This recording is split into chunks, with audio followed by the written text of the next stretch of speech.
Aquí vamos. Así es, ya.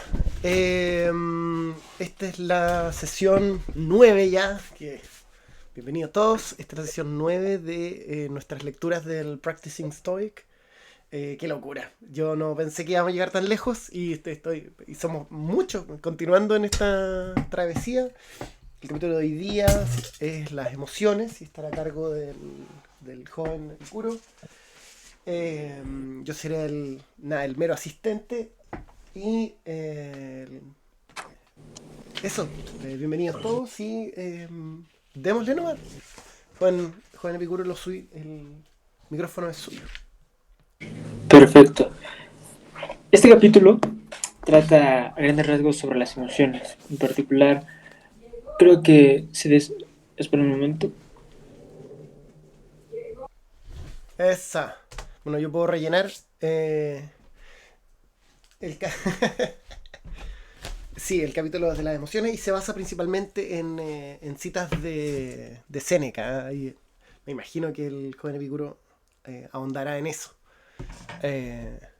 Y hay un par de controversias que creo que valen la pena. Pero esperémoslo.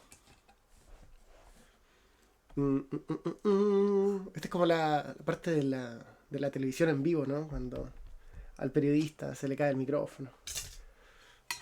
Cuando la tormenta arroja la cámara al suelo, etc.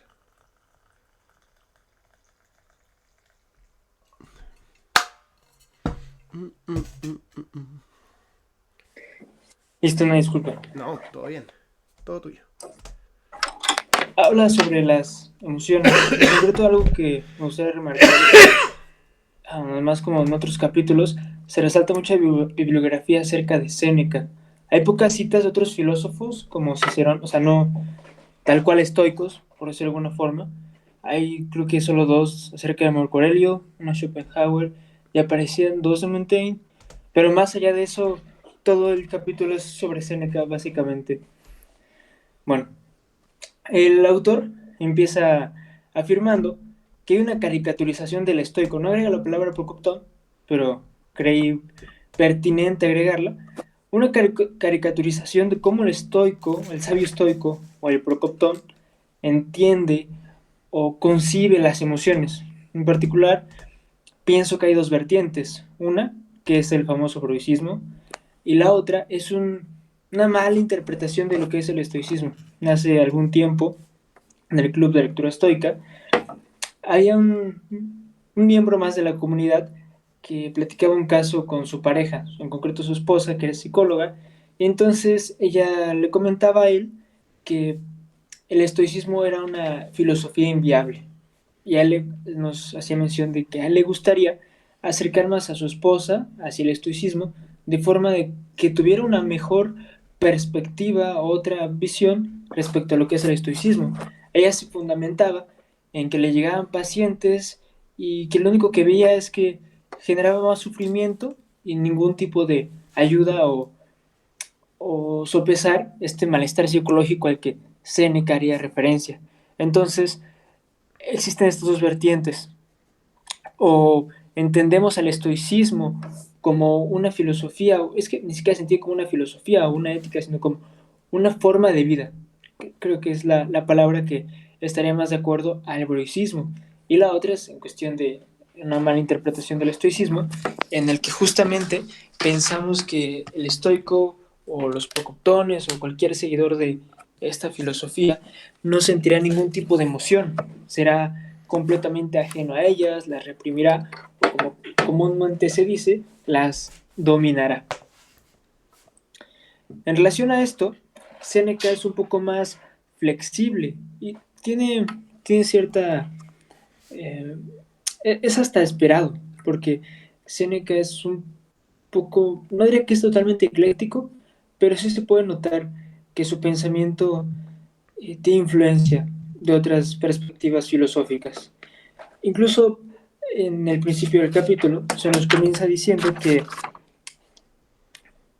Séneca hablará de nuestra condición mortal, entendiendo que hay cierta teología en el estoicismo clásico y esta concepción platónica de que El ser humano solo es filósofo, solo es un amante de la sabiduría, porque nunca se podrá acercar a ella, porque nunca podrá ser sabio. ¿Por qué? Porque es mortal. Es una concepción platónica que se da en el banquete, entendiendo del surgimiento de la filosofía.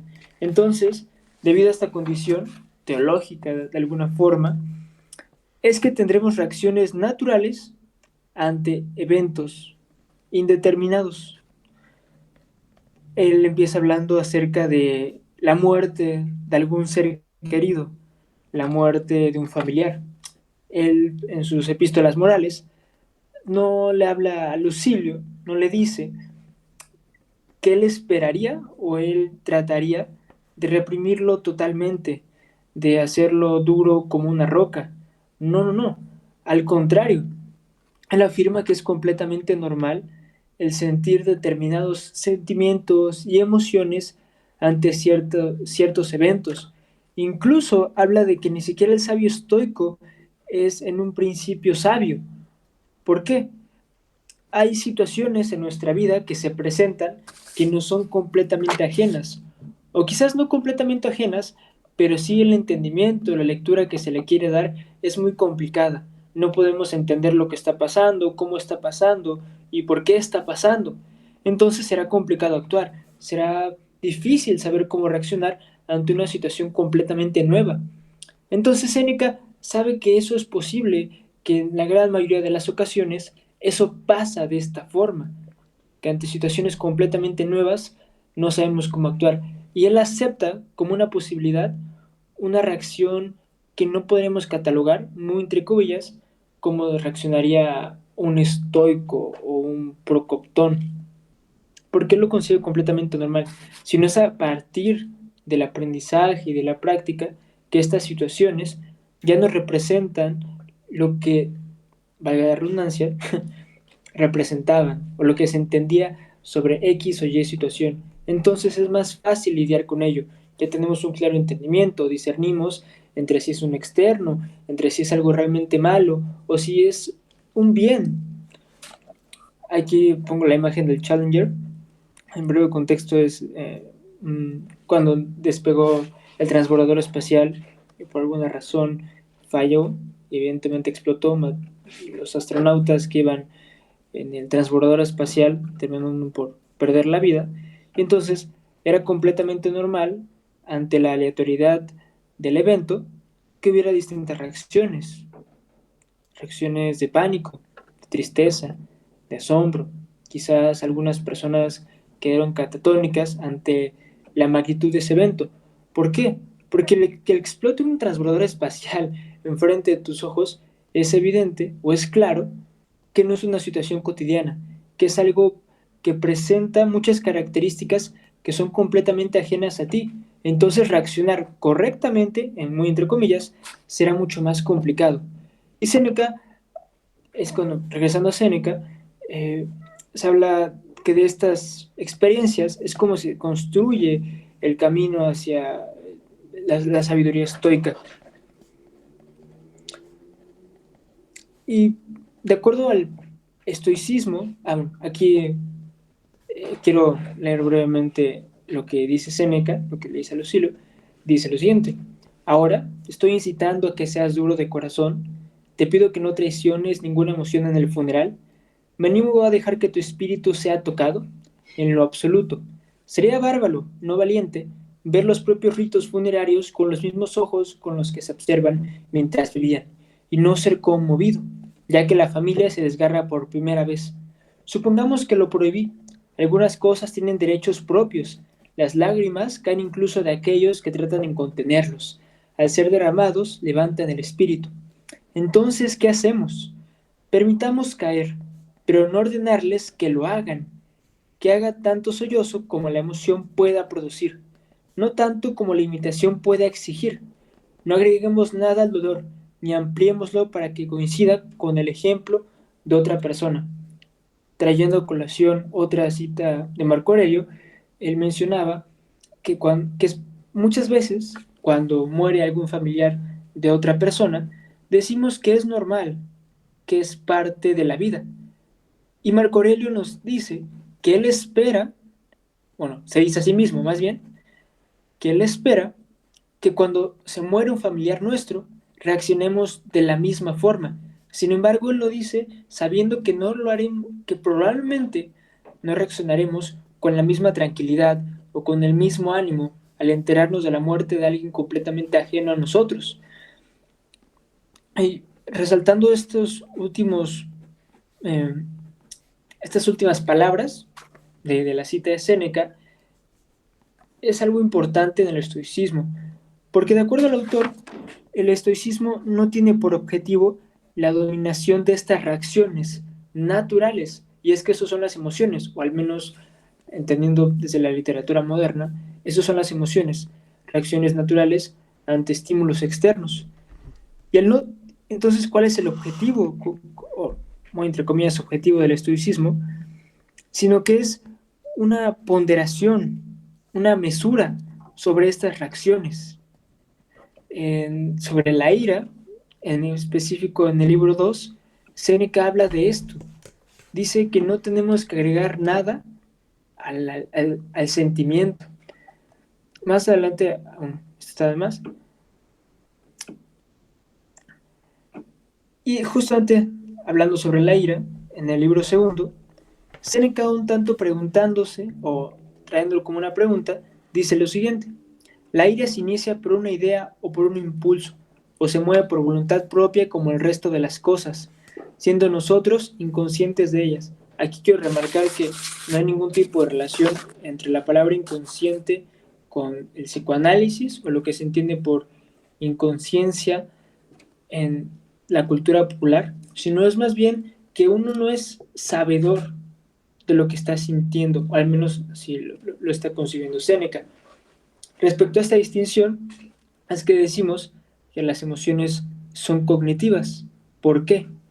Porque afirma Séneca que para sentir ira, para padecer ira, uno tiene que consentirlo, tiene que haber voluntad de, entiende, y es una gran distinción que hace Séneca, que es incluso vigente hoy en día, que la emoción es esta primera reacción ante un determinado estímulo, pero que el sentimiento es la ponderación de esa emoción. Para Séneca, el sentimiento es cronológico. Hay una mayor duración de este durante la percepción de determinado evento. Y entonces es cuando traemos a colación esta cuestión de no agregarle nada al sufrimiento. No quiero decir que tenga alguna relación con la famosa frase de el dolor es inevitable, pero el sufrimiento es opcional, en el sentido de que se entiende que si estás, eh, si algo te duele, si algo te causa malestar, no tendrías por qué alargarlo. Sin embargo, Séneca sí habla un poco de ello sobre la ira, y es que él afirma que es algo idiota, entre comillas, el sobreestimar lo que se está sintiendo o cómo se está sintiendo. Hace tiempo, con otro miembro, bueno, ex miembro de la comunidad, hablaba de que en el estoicismo no es la razón la que guía a las emociones, sino es una especie de relación simbiótica en la que ambas facultades trabajan, trabajan mutuamente por un mismo objetivo. Y es que Séneca sobre la ira se entiende que no habla de las emociones como entes o como cosas fuera de nosotros. Sin embargo, sí menciona que la ira o las emociones se, se inmiscuyen en, en la razón, por alguna forma. Y es aquí cuando empieza a hablar de la voluntad de, citando otra vez a Séneca, pues tener la impresión de recibir un ultraje y anhela vengarlo, y reunir las dos circunstancias no es propio de un impulso que se excita sin nuestra voluntad. Y aquí es lo que traemos a la mesa, otra vez esta cuestión, de que tenemos que, en el momento en el que se permite sentir algo, es cuando se generan los sentimientos, cuando se generan estas pasiones, porque está bien, los, podemos percibirlo, puedo percibir que estoy empezando a sentir triste, a sentir muy nervioso, muy alegre, pero yo permitiré, o sea, de acuerdo a Séneca, más bien mi razón permitirá que eso que estoy sintiendo, que eso que estoy experimentando, sea en mayor grado, que la tristeza se convierta en algo más profundo, que la alegría que tengo en este momento se convierta en algarabía, que el enojo, que incluso Séneca en Sobre la ira afirma que es hasta cierto punto muy entre comillas normal, se convierta en la ira, lo cual yo no es normal o no es racional. Y entonces aquí se empiezan a preguntar que las emociones, entonces, tienen como causa las impresiones. Sin embargo, no son las impresiones en sí la causa, sino nuestra voluntad de experimentarla. Y entonces, la felicidad, ¿dónde es que queda? Entre todo lo único de las emociones, acabo de recalcar que si se habla de la ira o se recurre mucho a estos ejemplos, es porque es el sentimiento que más, sobre el que más reflexiona Séneca. Y en esta cuestión de la felicidad me gustaría traer un texto, un breve párrafo justamente sobre la vida feliz de Séneca. Incluso no es como tal de él, es una cita. Dice lo siguiente: quien se ha propuesto esto, yo miraré a la muerte con el mismo semblante con que oigo de ella. Yo me someteré a los trabajos, sean como sean de grandes, apuntalando el cuerpo con el espíritu. Yo menospreciaré igualmente las riquezas, tanto presentes como ausentes, ni más tristes si se hallan en otro lugar, ni más animosos si resplandecen a mi alrededor. Yo me percataré de la suerte ni cuando venga ni cuando se vaya. Yo veré todas las tierras como si fueran mías y las mías como de todos. Yo viviré como sabiendo que he nacido para los demás y por ello daré gracias a la naturaleza, pues de qué forma he podido llevar mejor mis asuntos. Me ha dado a mí solo para todos, a todos para mí solo. Todo lo que llegaré a tener ni lo guardaré avaramente, ni lo dilapidaré pródigamente. Creeré que nada poseo con más verdad que lo que haya dado con generosidad. No calcularé mis favores por su número, ni por su peso, ni por ninguna otra consideración más que la del beneficiario. Nunca para mí supondrá mucho lo que reciba uno digno de ello. Nada haré por una suposición, todo por mis convicciones. Creeré que todo lo que haga, solo a mis sabiendas lo hago mientras me contempla a la gente. Para mí la finalidad de comer y beber será pagar los deseos naturales, no atiborrar el estómago y vaciarlo. Seré jovial con mis amigos, condescendiente y afable con mis enemigos. Obtendrán cosas de mí antes de que las soliciten, y me anticiparé las peticiones honestas. Sabré que mi patria es el mundo, y mis protectores los dioses, que éstos están por encima de mí, que alrededor de mí como jueces de mis hechos y mis dichos. Y cuando mi espíritu, o bien la naturaleza, lo reclame, o bien la razón lo libere, me marcharé dejando testimonio de que yo he amado los conocimientos buenos, las aficiones buenas, de que por mi culpa no se ha mencionado, no se ha mermado la libertad de nadie, mucho menos la mía. Termina la cita y Séneca dice lo siguiente: quien se proponga hacer esto, lo quiera, lo intente, emprenderá el recorrido hasta los dioses, y aunque no lo logre, cayó por su gran osadía. ¿Qué, ¿Por qué traje esta cita a colación, que realmente no es tan breve? Porque como se ha hablado en el grupo de lectura, es el estoicismo una ética de los actos, una ética de cómo actuar en el mundo, cómo hacer frente a algunas cuestiones, cómo entenderlo, cómo leerlo, cómo ser. Y entonces Séneca trae esta cita porque justamente en Sobre la vida feliz analiza esta cuestión de qué es la vida feliz, cómo se tiene que vivir para alcanzar este estado un tanto idílico. Pues Séneca lo fundamenta a lo largo del texto con acciones. Las acciones serán el fundamento para que en efecto uno pueda sentirse o experimentar determinados sentimientos y emociones.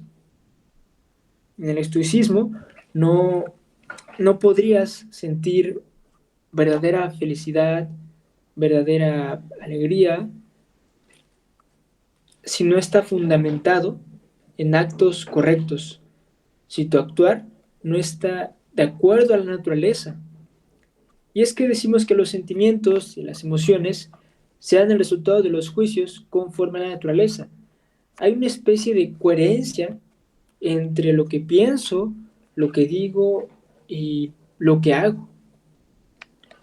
Los, y muy entre comillas, porque hoy en día sabemos que no hay como tal emociones buenas o emociones, emociones como tal, lo que son en verdad emociones y sentimientos serán, desde Séneca y el estoicismo, serán racionales. Porque ciertamente en la literatura moderna la cuestión de la ira no podría parecernos como algo malo en sí mismo. Sin embargo, Séneca diría que es algo irracional. Y quizás el resto de los estoicos también piense lo mismo. Y por lo tanto, no deberíamos atender a ello. No se debería permitir que mi lectura de mundo, que mis impresiones generen en mí estos sentimientos desmedidos. Y me gustaría terminar con esto mi intervención.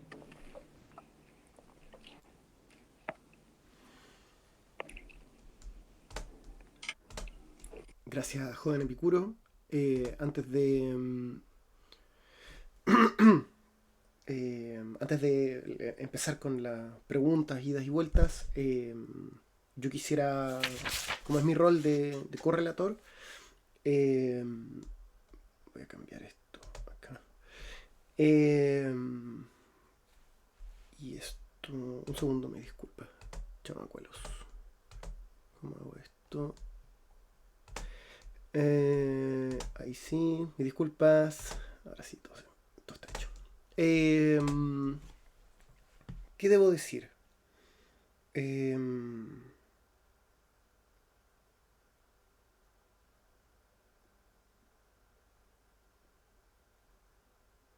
Creo que el capítulo eh, el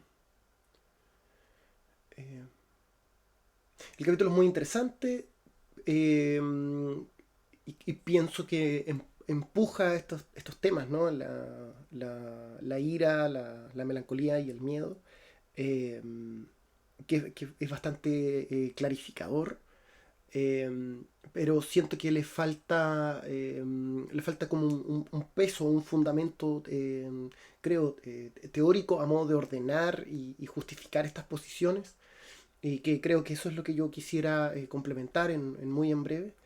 Eh, eh,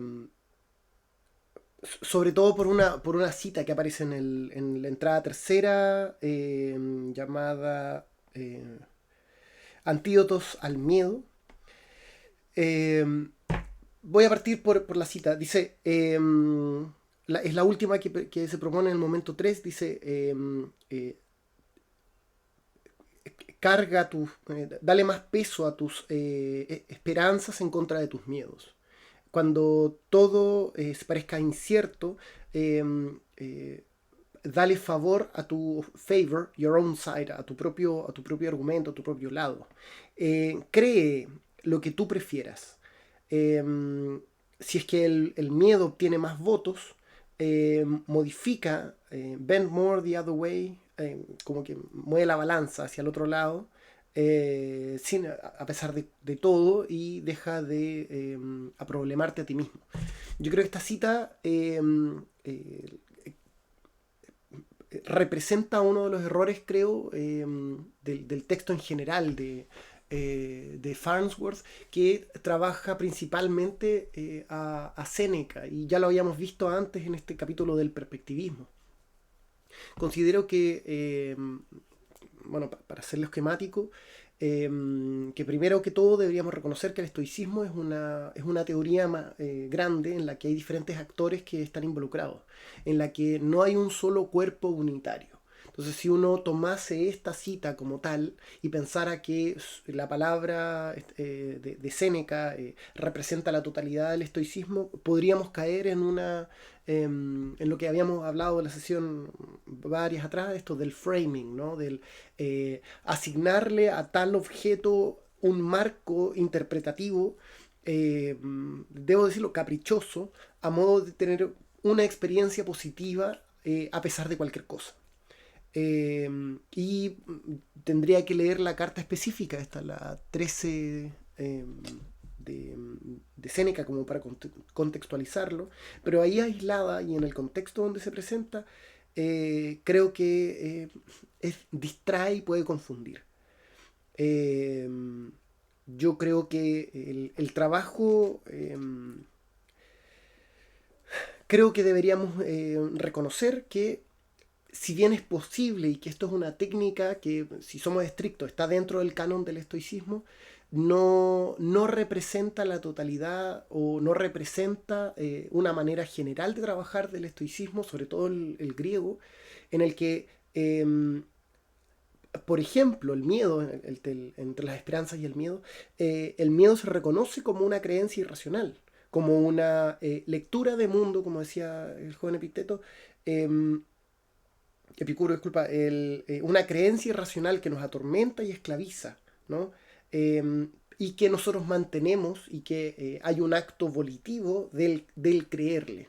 Pero creo que es muy distinto el tomar este acto volitivo del creer en algo y hacerlo el eje de nuestra forma de responder al miedo o a la tristeza o a lo que sea, como si la voluntad de escoger cualquier lectura o cualquier opinión o cualquier proposición fuera válida, que como digo es lo que pienso que se representa aquí en esta cita, y muy a diferencia de eso en el estoicismo clásico, sobre todo y en Epicteto, uno no puede escoger cualquier creencia, eh, eh, y que estas creencias deberían ser sopesadas y pasadas por un tamiz de una lógica proposicional, aunque suene, creo que esto es de los, lo que más en definitiva aburre y distancia y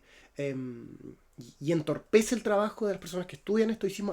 Para mí fue espantoso, eh, pero pienso que cada vez me convenzo más de que es fundamental, de que no es posible que pongamos a la voluntad de escoger relatos o proposiciones y simplemente darle vuelta y creer en ellos porque sí, eh, eh, que no es otra cosa que el perspectivismo moderno, a diferencia de sí creer en aquellas cosas que tienen sentido, que son racionales y que tienen un sustento lógico, empírico y demostrable.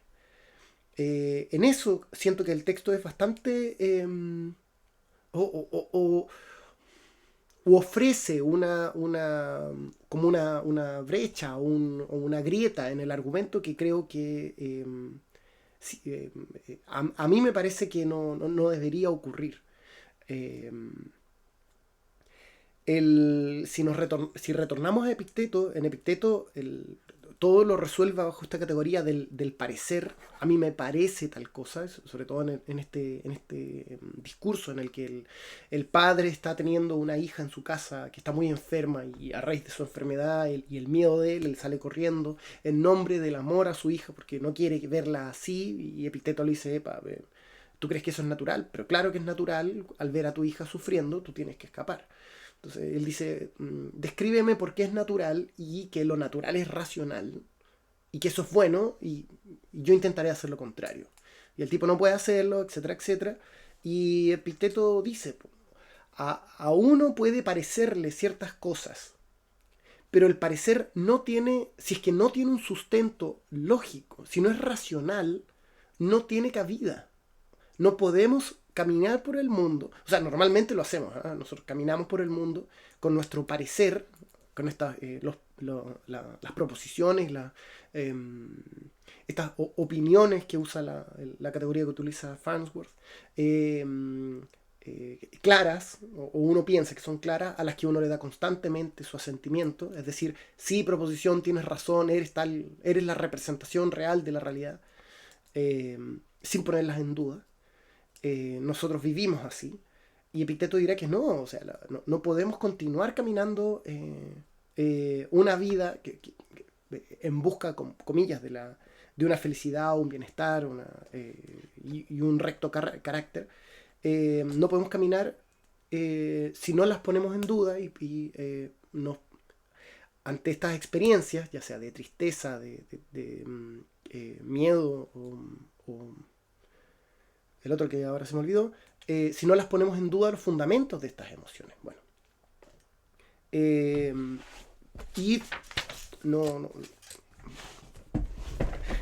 creo que ahí Farnsworth siento que no se da un trabajo en, en insistir en el valor de la razón, el valor de la lógica y en el valor de hacer una lectura apropiada. Cosa que sí menciona, pero después me aparece con estas citas que creo que desmoronan el argumento en general. Eh,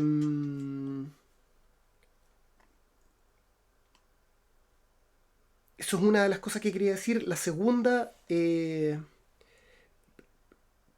bueno, ya todos deberíamos eh, como tener claro que existe este vínculo, ¿no? Entre la impresión que yo recibo, el asentimiento que yo le doy a esa impresión, el juicio que se conforma desde esta impresión y el asentimiento dado, o sea, yo tengo luego un juicio y desde este juicio yo tengo mi experiencia emocional. Eh, de eso yo creo que lo que yo más rescataría en un asunto práctico de este capítulo es que cuando uno ya tiene la emoción, es decir, la tristeza, el miedo o la ira, uno más que intentar dominar la emoción en el momento, cosa que dentro del estoicismo existen técnicas en el fondo para hacerlo, eh, ya sea caminar lejos, no reaccionar, detenerse, eh, etc. Eh, Pienso que el mayor valor de esta estrategia es como viene después del evento. Después de haber estado muy enojado en la mañana, ahora llega la noche y yo puedo preguntarme, epa, Alfonso, ¿qué experiencia tuve hoy día? Pues estuve muy enojado. Bien, primero reconozco mi emoción. Ahora no la tengo, claro, ahora no la tengo. Ya, dado que tuve mi emoción y mi enojo, vamos atrás, pero hagamos el recorrido hacia atrás. Si tengo mi experiencia emocional, esta experiencia emocional yo me acuerdo que proviene de un juicio. Está bien, establezcamos cuál juicio es el que está ahí dando vueltas. ¿Qué ocurrió cuando me enojé? Bueno, alguien tomó mi cuchara favorita. Ajá, entonces, ¿cuál es el juicio que está ahí dando vueltas? Entonces, que la gente no puede tomar mi cuchara favorita, por ejemplo. ¿Ok?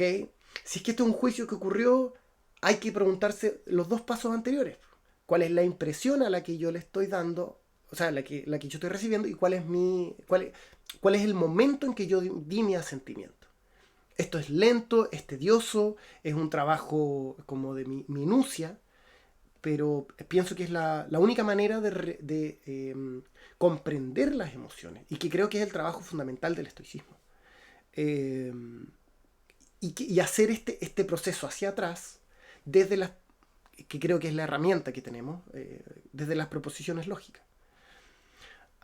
Bueno, eso es el segundo tema, como el asunto práctico. Eh, y tengo un par de preguntas que lanzar al debate, pero creo que los voy a anotar aquí en el chat para abrir el micrófono. Este es el fin de mi correlatoria.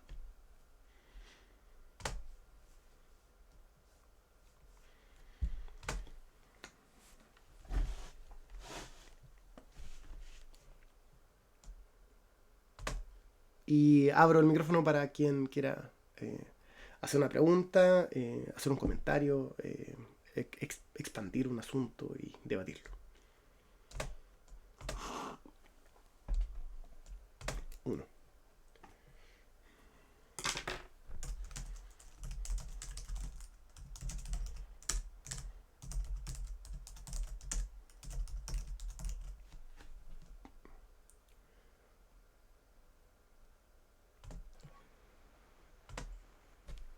de la timidez. Eh, Interesante que le pegue tan duro al pobre Seneca, Alfonso. Yo creo que aquí, o sea, se vio mucho el enfoque práctico que intenta dar aquí el autor al libro. Y efectivamente, o sea, Séneca tiene eso, de que de todos los estoicos clásicos de los cuales tenemos más registro, es el más blando. O sea, ya había dicho antes, creo que como mencionaba en el capítulo de la perspectiva, cuando decía, si esa idea te sirve para seguir grande, ya tómala, síguela, y aunque no esté bien, entonces, cuestionable, pero muy práctico para salir de los problemas diarios, cotidianos, pero hasta cierto punto hay que verlo claramente como que ahí se está poniendo un parche, no se está llegando a la solución del problema, no se está atacando la causa, están poniendo un parche para seguir adelante y no quedar en el camino. A mí, no sé, es complicado decir si ese enfoque es bueno o no. Todo depende de por qué se llegó al estoicismo. Si se llegó buscando lo verdadero, eh, va a ser complicado, pero si se llegó al estoicismo por las prácticas y por tener una mejor forma de vida, quizás sirva. Yo tengo una pregunta, joven Epicuro. Em, em, ¿Consideras que esta distinción tan dura, voy a partir al revés? Joven Epicuro, yo tengo un problema en general con la posición de la catalepsis, que creo que debería ser abandonada por todo estudioso contemporáneo. La catalepsis dirá en el estoicismo de que habrán ciertas impresiones, lo que dijimos antes, esta información que yo veo, que tiene contenido perceptual y lógico proposicional, eh, que, que tiene que cumplir ciertos requisitos. ¿Sí? Lo voy a decir de memoria, no, puede que me esté equivocando. Es decir, dice, existe que la impresión que yo estoy recibiendo tiene la misma estructura o la misma... hay una correspondencia entre el que yo percibo y la cosa. Segundo, de que no hay ninguna otra cosa que me pueda proveer esa misma impresión. Eh, son cuatro condicionantes, pero en definitiva las características de la impresión cataléptica es que sea una impresión correspondiente y coherente con la realidad misma. En ese marco, lo que está haciendo el estoicismo, por supuesto, 2000 años atrás, es proponer que el ojo humano y la mente humana, mediante esta razón que es divina, está leyendo una razón subyacente en la realidad, por tanto, es homologable. O sea, existe esta homologabilidad, ¿no? Ahora, desde Kant en adelante, uno se enfrenta a que esta homologal, bueno, eso de que es correspondiente, es más es un sueño. Habrán cosas que la razón, la Vernunft, no podrá acceder porque la razón es especulativa y la cosa en sí, lo que está detrás, que es el noumeno, no podemos percibirlo, sino que solo nos encontramos con fenómenos y que estos fenómenos los percibimos porque estamos de cierta manera componiéndolos de acuerdo a nuestra maquinaria o estructura interna, que son estas categorías que tenemos nosotros los humanos para la percepción. En este enorme, hice un resumen espantoso, pero en este giro que es el giro copernicano de Kant. En el fondo, no son las cosas que tienen ciertas características innatas que se nos presentan a nosotros, tal lápiz es rojo, sino que nosotros podemos ver en cierta gama de colores que me permiten ver y diferenciar entre ciertos elementos. Bueno, lo que aquí quiero señalar es que cuando no existe una lectura, o al revés, cuando existe una lectura de la catalepsis, cuando existe una percepción directa, correspondiente, coherente entre la razón humana y la realidad, claramente uno puede decir tienes que dar tu asentimiento solo a las impresiones verdaderas. O sea, a la verdad. Por tanto, el sabio, como conoce la verdad, solo va a dar su asentimiento a lo verdadero y no va a tener estas emociones negativas, como dijimos. Si es que porque si tú das tu asentimiento a una impresión falsa, vas a tener un juicio falso, por tanto una emoción negativa. Ese es el argumento central. Ahora, si es que en términos modernos no podemos argumentar desde una lectura correcta de la realidad, de una homología en el fondo entre mi razón y la razón subyacente en la materia, ¿qué sentido tiene todavía? ¿No? ¿Cómo es posible todavía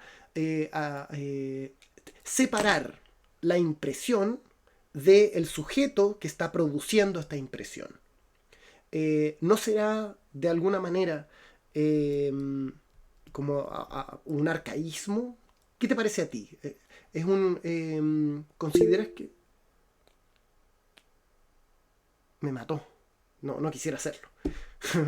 Pero ¿no te parece que es un arcaísmo? ¿No deberíamos nosotros, por ejemplo, intentar reconocer, por ejemplo, que la razón es un instrumento con el que nosotros podemos como mejorar la percepción de estas impresiones, y no que las percepciones de por sí provienen con este lenguaje y sentido? Bueno, creo que me expandí demasiado, pero espero que entiendas mi pregunta. ¿Es posible continuar con esta teoría de la catalepsis hoy en día? ¿Tiene sentido? ¿Y qué te encuentras tú como alternativa, si es que es necesaria? Me mató. No, voy a tratar de responder de acuerdo a lo que entendí. Investigando un poco previamente en internet, habla de que los pirronistas y algunos otros escépticos entendieron a los estoicos como sus enemigos naturales, en el sentido de que había determinadas cosas que en efecto no podíamos entenderlas, o hablando ya en estos tiempos modernos, o conocerlas. Habría un límite. Y ciertamente, bueno, no es lo que yo puedo observar en cuanto a mis conocimientos, esta idea de que las cosas o la lectura del mundo, las acciones, los eventos, la naturaleza, por decirlo de alguna forma, se pueden llegar a conocer tal cual, de acuerdo a la razón. Que la razón es esa herramienta, esa facultad instrumentalizada para llegar a entender las cosas. Yo hay una distinción entre razón y verdad. No me parece que en Séneca hubiera como tal un concepto de verdad, sino más bien un concepto de racional, que si bien pareciera y se podría asociar justamente hacia lo que es verdadero, no creo que hable de un hecho tal cual, o de algo irrefutable, que esto es así, y no es posible que sea de ninguna otra manera, que como yo entiendo las cosas, si las estoy entendiendo racionalmente, no pueden ser de ninguna otra manera, y por lo tanto tiene que ser verdad lo que yo estoy leyendo, como estoy percibiendo o entendiendo al mundo. No, me parece que solo Séneca, hablando de Séneca en específico, atiende a la razón, no como forma de justificar que aquello que se está leyendo es verdadero, porque hace muy bien esta distinción entre que la sabiduría estoica o el sabio estoico será quien pueda entender el mundo tal cual es, y que si bien en determinadas ocasiones podrías tener un juicio adecuado, entre comillas, de la realidad, no necesariamente significaría que estás entendiendo al mundo tal cual es. Yo diría, en relación a la segunda pregunta, que, que no, que no se pueden conocer tal cual las cosas, que esta perspectiva de la catalepsis, en el sentido de que entendemos las cosas, pareciera hasta, señor Seneca, escéptica, en el sentido de que como yo, ser humano, soy el que entiende las cosas, y solo yo puedo entender las cosas, trayendo a colación esta distinción entre la razón de los animales y la razón de los seres humanos, como yo ser humano soy el que lee, el que le da estructura al mundo, entonces lo que yo estoy leyendo es verdad, lo que yo estoy leyendo es lo racional y por lo tanto eso, a la conclusión que yo llego es lo único que es. Y esa es una perspectiva de Protágoras.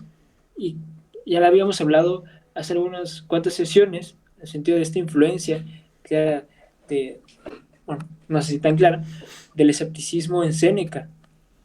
Y es que si se parte desde esa vía, en el sentido de que mi razón, es que me puse a pensar, en los estoicos la razón es parte, o sea, hasta donde tengo entendido es monista, estoy en lo correcto, es una teoría monista. Sin embargo, cuando Séneca y Marco Aurelio hablan de la razón, pareciera que está hablando como de algo fuera de, porque en este capítulo sobre la ira, concibe a la razón y a los sentimientos como dos cosas separadas que mm, no coexisten una con otra si la razón no les permite que existan o que, más bien, que tengan influencia en nosotros, para decirlo de una forma más clara. Entonces, esto que uno siente como resultado de lo que está viendo, pareciera que es de afuera y no dentro de uno mismo, pese a que en donde ejerce su efecto es dentro de mí. Entonces, se está leyendo, se está entendiendo, pero al final quien elabora el juicio y quien dice lo que es y cómo es, será el ser humano. Al menos así es como lo interpreto en el estoicismo. Y a mí no me parece que sea válido.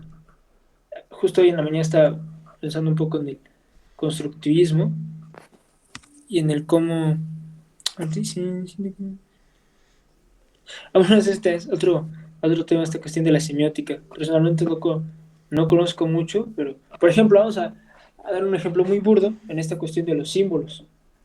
Si algún símbolo, como lo sería, que podría acercarnos a nosotros en el estoicismo, mmm,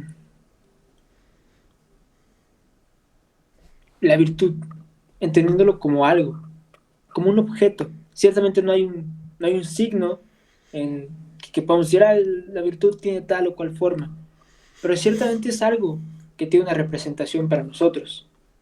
Entonces, a partir de que se lee la virtud, en el estoicismo se diría, bueno, es que la virtud no puede ser otra cosa. Particularmente Séneca dice, condena a aquellos que asocian la virtud con el placer. Entonces, la única virtud, la única lectura racional y por lo tanto verdadera que se podría dar es aquella en la que entiendo lo que es la virtud. Y por lo tanto estoy tasando este concepto a mi interpretación, que yo creo que es la verdad, que es verdadera.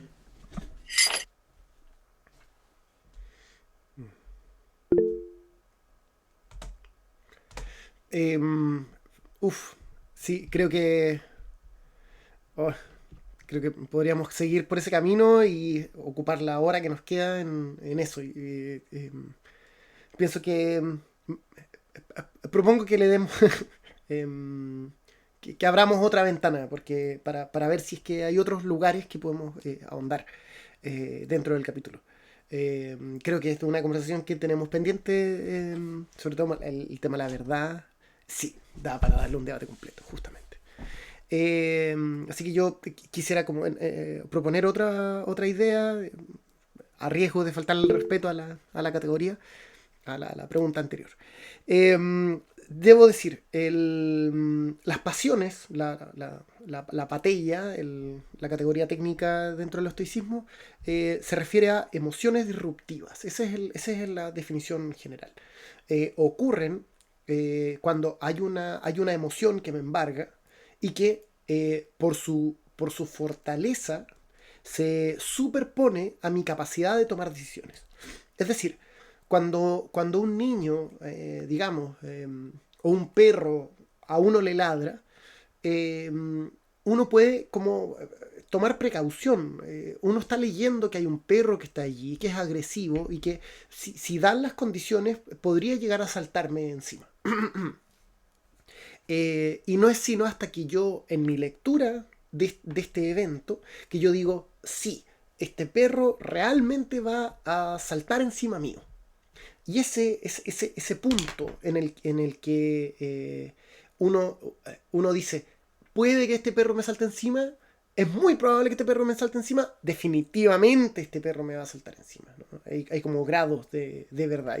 Y cada quien en su propia experiencia para con los perros podrá tener la lectura o la capacidad técnica de leer y decir, no, este perro está blufeando, ¿no? Este está asustado, o este no va a atacar, o este que no está diciendo nada, efectivamente me atacará. Bueno, eh, lo que aquí quiero señalar es que cuando uno tiene miedo o uno tiene una pasión de este miedo que se superpone sobre mi capacidad racional, eh, ya no es fácil hacer esta distinción entre los grados de riesgo que uno está teniendo.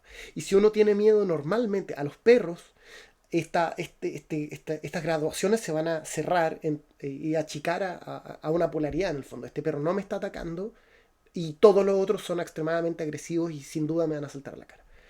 El ejemplo es muy malo. Lo que quiero señalar es que las pasiones son emociones que disruptan la razón.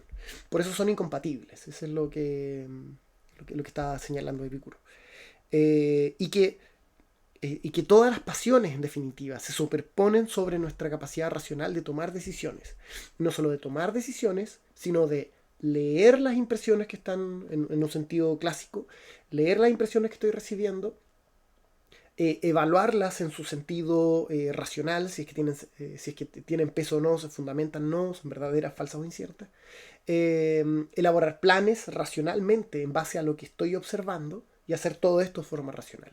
Cuando no es así y me acaba y no sé, el miedo me gobierna, bueno, voy a leer el mundo con miedo, voy a evaluar con una menor amplitud de alternativas, con menos capacidad de discernir entre si es verdadero, falso o inciertas estas impresiones. Mis planes típicamente estarán basadas en el miedo y ya no podrán ser racionales, sino que estarán basadas en esta experiencia. Por eso son las emociones o las patheias incompatibles con la razón. Y los insto a leer este capítulo de Tad Brennan, el capítulo de este libro, siempre lo cito, a mí me encanta, creo que de hecho podríamos hasta leerlo después de este. Lo que ocurre es que después el sabio, al tener como un aparato racional suficientemente fuerte y estar entrenado en no dar su asentimiento ni a impresiones falsas, ni a entregar la razón a pasiones, luego continuaría teniendo emociones, pero estas serían eupatheia, emociones verdaderas o correctas, por así decirlo, en esta distinción. Que es el deseo racional, la persecución correcta de cosas buenas. En vez de deseo tendríamos un deseo racional. En vez de miedo tendríamos precaución, como alguien que sabe leer un perro y no llegaría a tenerle miedo, sino que solo estaría precavido. Precaución, miedo, goce, precaución, deseo racional. Ah, sí. Deseo racional, precaución, goce, joy, que es el gozar con la realidad, el tener una satisfacción de que de lo que está ocurriendo, ver a tu hijo que está floreciendo, ver a tu madre que sigue viva, celebrar que tengo 2 manos todavía, que mis dientes no se han caído, etc. El goce de lo real, ¿no? Desde la razón. Y la cuarta, que es el miedo, no tendría, no habría una... Bueno, no importa, eso es un asunto menor, pero no habría una contraparte para el miedo, porque el sabio no lo tendría. Bueno, eso, todo lo que quería decir. Joven Darío. Pucha, es que yo quería solamente dar mi opinión del tema inicial que consultaste de impresiones catalépticas, porque para mí es una, como materialista, una de las cosas que menos me agrada de cierto eh, tópico del estoicismo, porque mientras no, mientras no me den una explicación científica, una explicación eh, completa, a mí las impresiones catalépticas me van a parecer solamente que me están tratando con un principio de autoridad, imponer algo, porque está muy cerca de decir, no, es que yo hablé con Dios. Y yo en esos casos digo, yo conozco un terapeuta muy bueno para ese tipo de casos. Eh, no, y de hecho, yo siendo bastante afín, por ejemplo, a la idea de intuición, que es que ese conocimiento no mediado, pero a mí siento que las impresiones catalécticas incluyen un valor de verdad excesivo. ¿Sí? Y siento que mal utilizado por algunos que quieren imponer ciertas posiciones.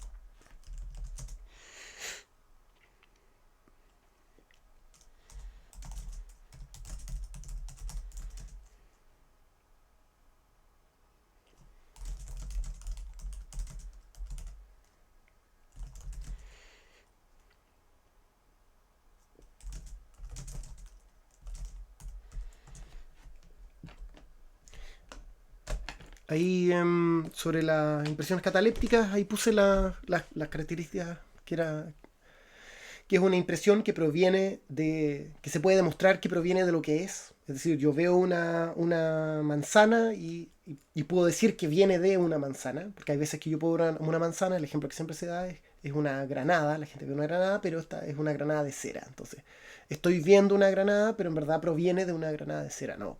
Proviene de aquello que es. Veo una granada porque viene de una granada que es una fruta natural.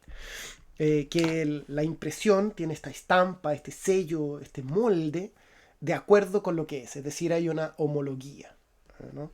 Y que es de tal naturaleza la impresión de que no puede provenir de aquello que no es, ¿no? Es decir, esto no puede ser ni ilusión, no puede ser un sueño, no puede un engaño, no estoy ebrio, etc.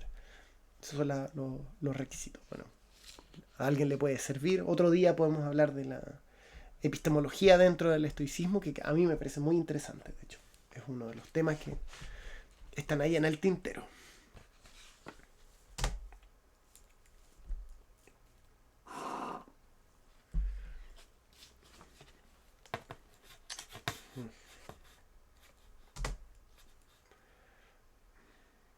Joven Epicuro, otra pregunta. El momento de empujar, encerrar al joven Epicuro. Eh, en mi formación, mi escasa formación en psicología, eh, yo siempre hago este símil con la teoría cognitivo-conductual, en la que están unificados ya, o ocurren en un solo, como una sola red en el fondo, la cognición, la conducta y la emoción. Y que no es solo como eventos aislados, sino que tiene una historia y que son hábitos cognitivos, hábitos emocionales y hábitos conductuales. Y que desde los hábitos conductuales, digamos, uno puede derivar, empujar, incluso modificar otros hábitos, ya sea cognitivos u otros hábitos emocionales, que es la clásica recomendación del psicólogo o psicóloga de que vayas a hacer deporte y para que reduzcas el estrés desde un lado como físico. Que eso puede derivar en otras formas de hábitos emocionales u otros hábitos cognitivos. Eh, y que en el fondo la terapia no es otra cosa que intentar readministrar o de algún modo como sentarnos para comprender mejor los hábitos cognitivos que uno tiene. Siempre que me ocurre que veo el estoicismo y que veo su heredero aquí en la teoría cognitivo-conductual, me enfrento y digo, mira, claro, cuando uno tiene terapia, uno lo que está generalmente haciendo es, sobre todo de la cognitivo-conductual, es poniendo en duda cuáles son las creencias fundamentales. ¿Por qué tiene esta experiencia? Bueno, porque creo que solo mi valor radica en los aplausos que tengo.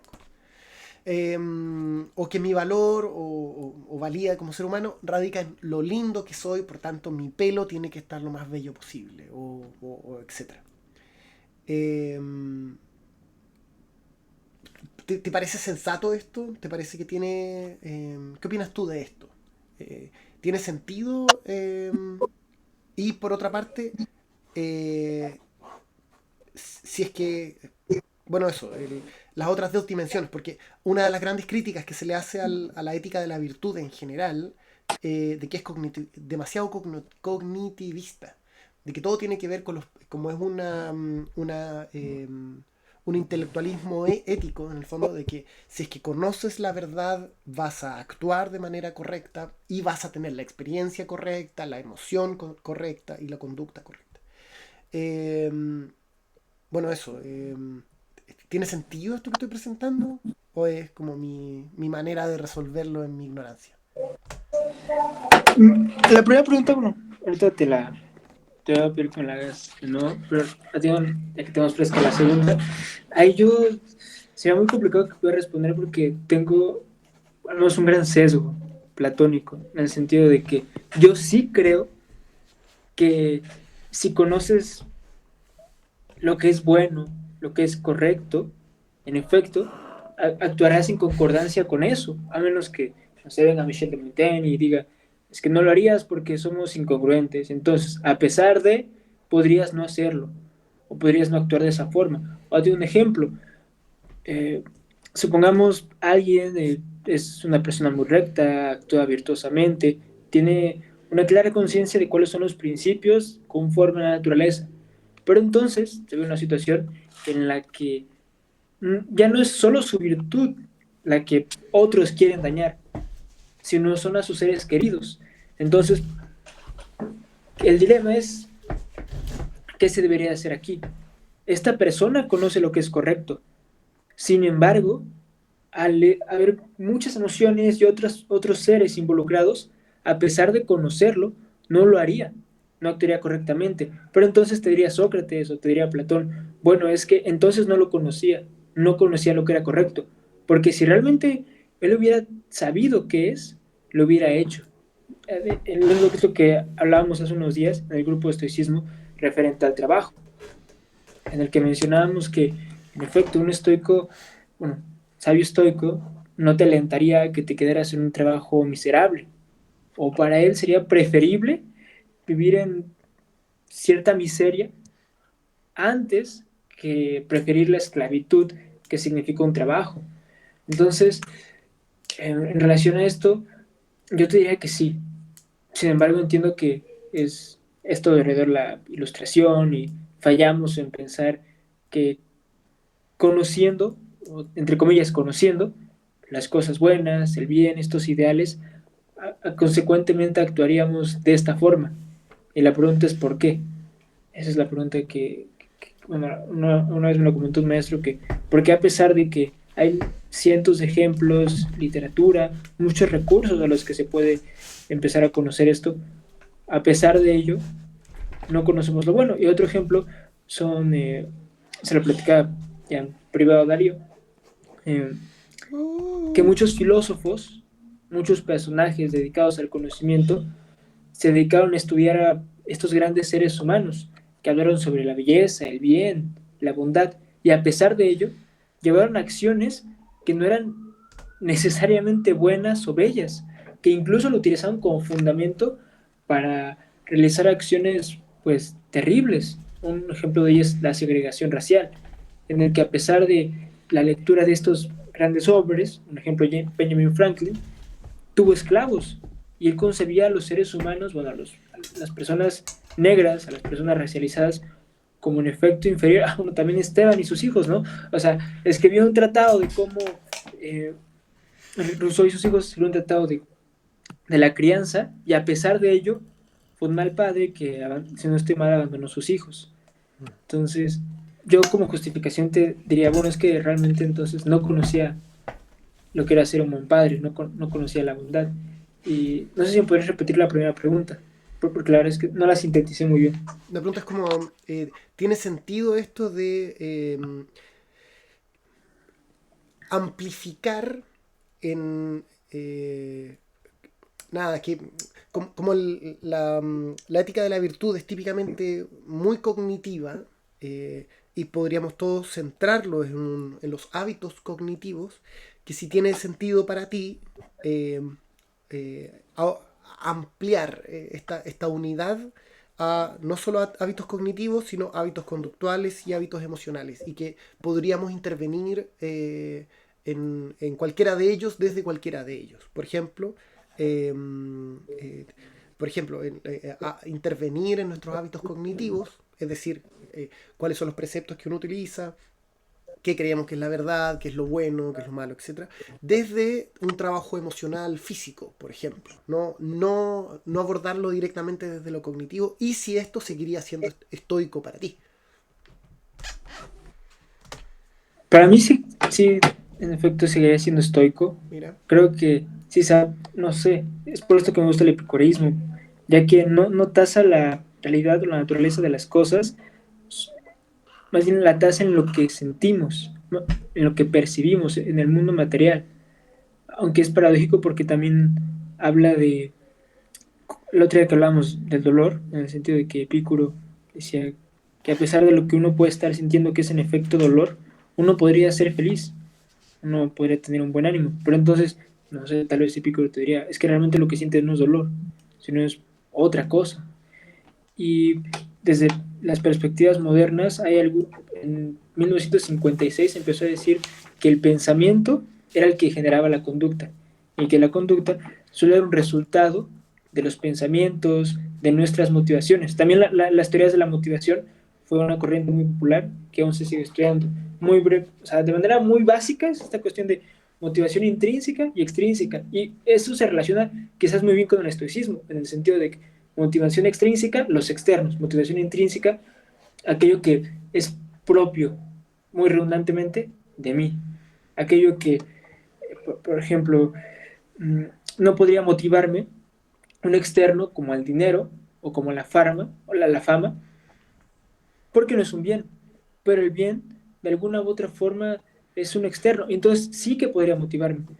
Pero regresando al punto y regresando a la pregunta, eh, con esta cuestión de las creencias como justificaciones o causalidades de las conductas, sí, o sea, sí puede ser, hoy en día hay una palabra muy pop, las creencias limitantes. No sé si, yo supongo que las han escuchado, se habla mucho de que es que no haces esto porque tienes una creencia limitante, no te animas a pedir un aumento porque tienes una creencia limitante, no,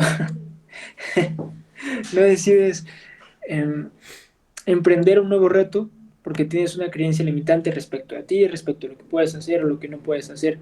Y desde los primeros conductistas modernos dirían no. En efecto, si bien es una especie de simbiosis entre el pensamiento y la conducta, la gran mayoría de las ocasiones, y atendiendo a la razón y con este psicólogo Albert Ellis, a partir de lo que yo haga, esto que yo vea reflejado en el mundo material, en mis acciones, tendría que guardar coherencia entonces con mis pensamientos. Y si yo veo que en el mundo real eh, me, me es funcional, me hace bien, entonces lo que me motive o lo que de alguna forma fundamente mis futuras acciones serán los resultados que tuve. En el conductismo se dice que no es, una conducta no se realiza o no se repetirá, o más bien se repetirá en función del resultado que se tuvo. La primera vez que llevas a cabo una acción eh, tendrá múltiples causas. No podríamos tasarlo a una sola. Podríamos hablar, bueno, es que tus experiencias de vida o tu perspectiva respecto a determinada situación podría ser la causa. Sin embargo, la experiencia que tengas con esa acción será la variable que influirá demasiado, no determine, en que actúes de una determinada forma en un futuro. Por ejemplo, supongamos que toda tu vida has actuado de una forma y entonces por algún camino llegas al estoicismo. Y entonces entiendes que en el estoicismo hay algo que se llama la dicotomía del control y que unas cosas están bajo tu control y otras que no. O sea, te da como estos argumentos más comunes y populares que se entienden sobre el estoicismo. Entonces, hay una situación, tu novia te deja por otra persona, por tu mejor amigo. Entonces, eso no, no está en tu control. Y, y decides, bueno, como no está en mi control, pues lo voy a dejar pasar. Voy a reprimir mis sentimientos. Vuelvo a recalcar, esto es lo que se diría en el estoicismo o en el entendimiento del estoicismo. Entonces, la siguiente vez que me suceda una situación similar respecto a una decepción amorosa, volveré a utilizar esta conducta, volveré a pensar, esto no está en mi control. ¿Por qué? Porque la primera vez que lo utilicé, y regresando a Séneca, me fue funcional para aliviar este malestar psicológico.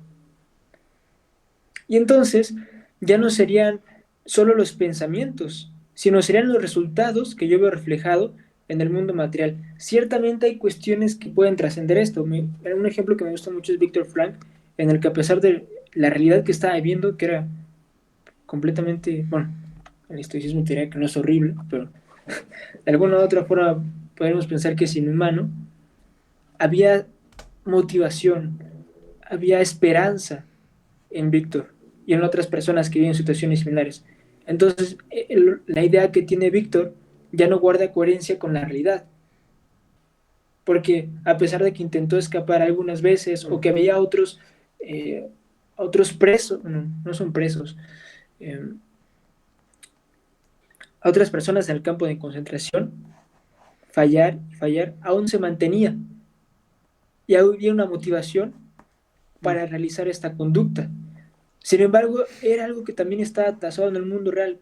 ¿Qué era lo real? Su familia, la vida que tuvo antes. Son experiencias que motivaban esta conducta. Entonces, después de esta intervención, pues yo diría que si bien las creencias, ideas y perspectivas pueden muchas veces servir como fundamento de nuestro actuar, yo diría que es principalmente los resultados que obtuvimos en excepciones, ¿no? O sea, incluso cuando tienes la esperanza de que algo suceda, es porque sabes que ha sucedido. O que otras cosas que parecían que no se efectuarían, terminaron por realizarse. O sea, hay una fundamentación en el mundo material. Y si no es psicosis.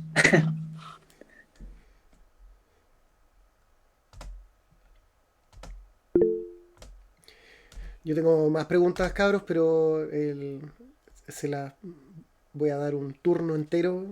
Darío, Esteban y Aaron, y también Epicuro. A ver si quieren preguntar algo o proponer algo distinto, porque tengo más cosas anotadas. Así que les insto a ustedes a usar el micrófono.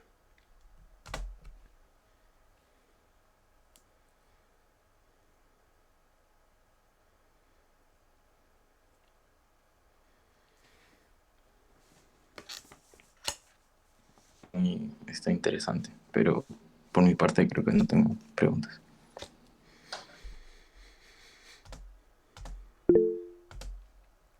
Cuatro, 3, 2, 1, vamos. Mira, yo lo preguntaba igual porque hay una... el capítulo de hoy día se trataba del miedo, la ira y la grief, que es como el pesar, la melancolía, el dolor de la pérdida. Y estas son emociones negativas, ¿no? Típicamente todos podemos estar de acuerdo que estas emociones negativas deberían resolverse de forma racional. Está bueno, aguanta el estoicismo. Pero hay otras en las que yo me veo en conflicto, que justamente lo tenía anotado de antes, pero tú usaste la palabra, el tema de la esperanza, por ejemplo. Yo siempre me no siempre, pero desde que me encontré con que hay un gran lado de la psicología, sobre todo la psicología gringa, que vincula esto de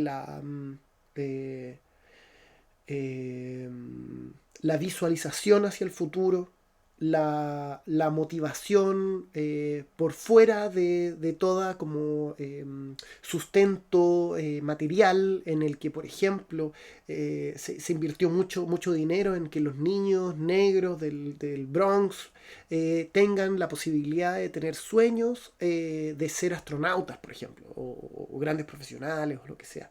Más allá de las condiciones, de los condicionantes materiales y económicos y de clase y raciales.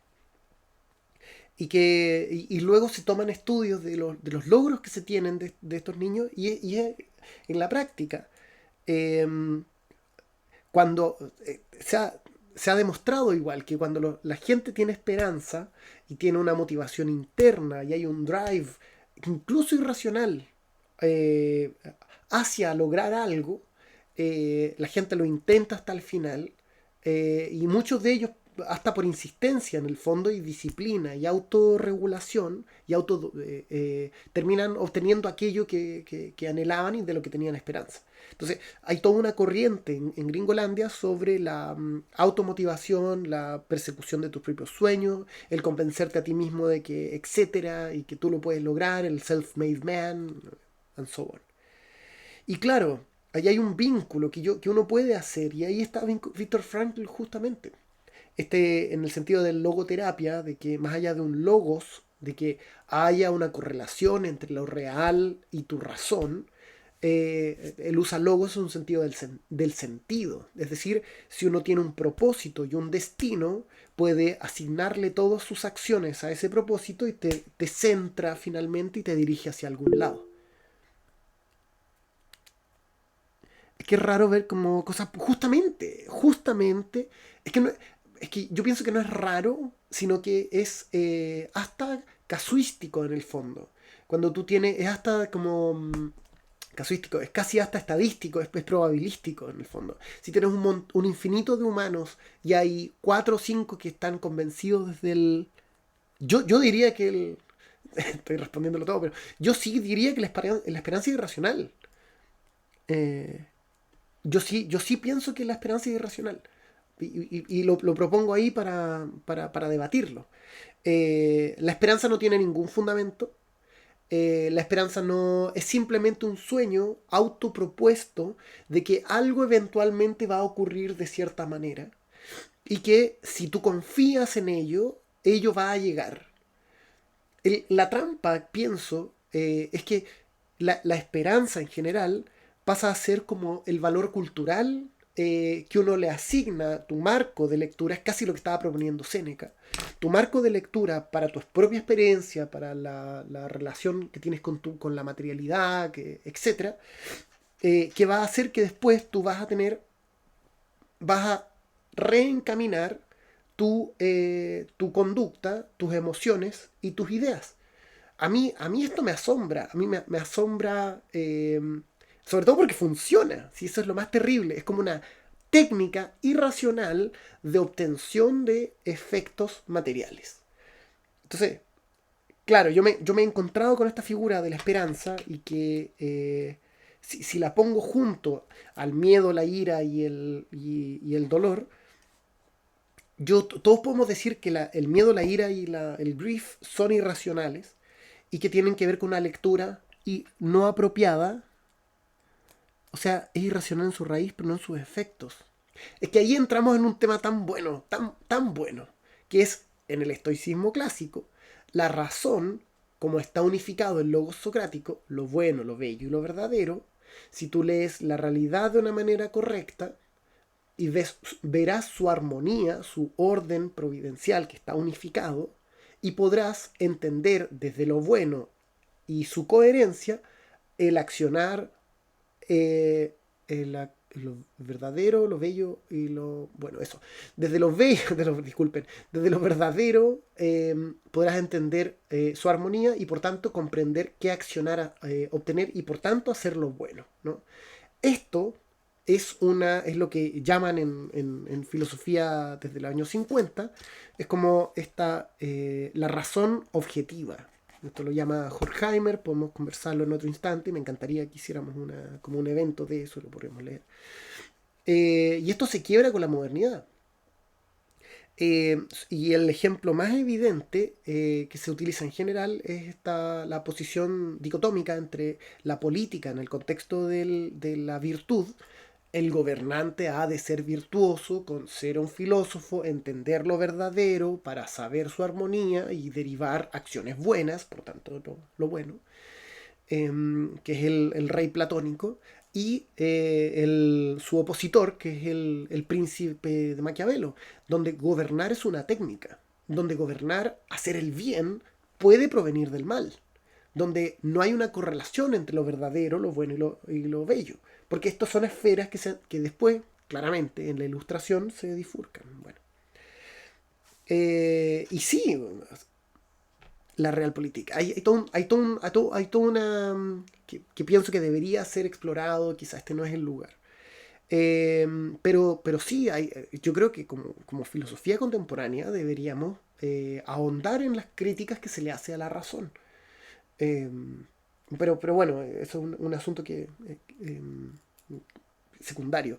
Lo que quiero señalar es que si el miedo es irracional y la ira es irracional y la grief, la tristeza es irracional, porque es una lectura inapropiada de la realidad, ¿por qué sería, por qué no podría, por qué no es irracional también la esperanza? Si la esperanza tampoco tiene ningún fundamento.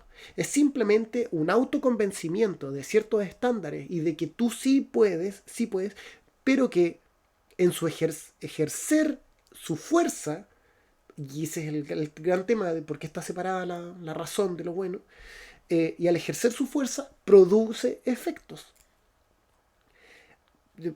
Bueno, para cerrar, y quizás estoy dándome una vuelta muy larga, pero lo que quiero decir es que a mis ojos es interesante el amigo Viktor Frankl, pero yo no lo pondría en la mesa junto con los estoicos. No creo que sea una... a mí leer. Porque pienso que la esperanza es irracional. No, ¿de dónde viene? Es una especulación. Es un wishing. Es un precioso wish, pero que no tiene ningún fundamento. A diferencia del sabio estoico, que tiene un deseo racional. Porque puede entender los límites de aquella cosa que va a ocurrir. Bueno, eso.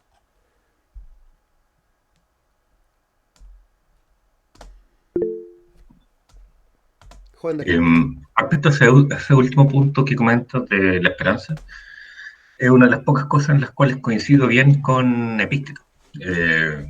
Cuando dice, no desees que las cosas pasen de una forma, deséalas conforme pasen y tus deseos siempre se cumplirán. Encuentro que es una forma mucho más acertada de enfrentar la realidad.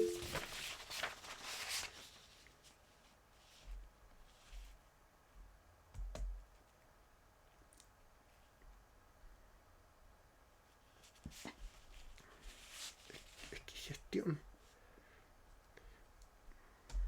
Dice Esteban Paredes, quizá cuando la esperanza va para mal, entraría el estoicismo para gestionar el grief. No entiendo. ¿Podrías elaborar, joven Esteban? Sí, yo tampoco entendí.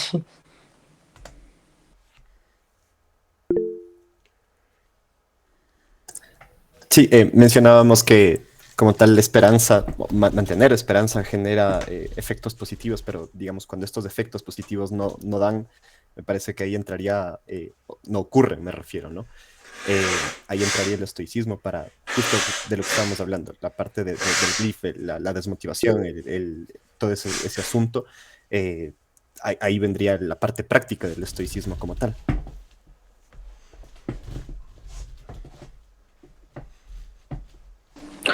Ahorita que Esteban dijo esta cuestión de que la esperanza genera efectos positivos, y creo que en un punto clave, en el sentido de que a lo largo de la historia la esperanza es aquella herramienta que utilizamos para sobreponernos a determinadas situaciones.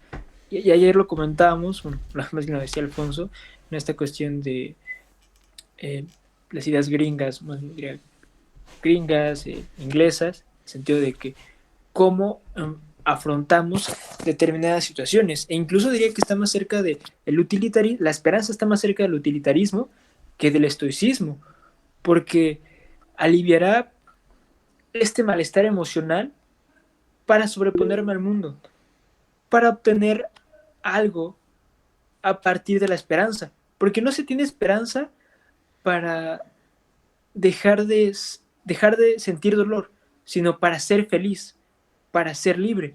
O sea, hay un anhelo por tener más o por ser más de lo que ya se es, de lo que ya se tiene ahorita. Creo que ahí lo hice más complicado de lo que es. Voy a tratar de sintetizarlo diciendo que la esperanza es un recurso que utiliza el ser humano. Sería interesante saber si los animales tienen esperanza, en concreto, si tienen esperanza de algo, o si más bien es un sentido de supervivencia. ¿Cuál sería la diferencia, no? Entre esperanza y el querer sobrevivir? Yo creo que la esperanza podría ser estrictamente del ser humano en el sentido de que no solo llevaría acciones a cabo para su bienestar físico, sino para obtener algo, trascender. E incluso esto ya suena a religión, a humanismo, porque en el humanismo se tiene justamente ese objetivo, que el ser humano tiene que trascender lo que es, llegar a este concepto que se conoce como autorrealización, en el que el ser humano puede ser más de lo que él cree ser. Y el humanismo es una corriente netamente norteamericana.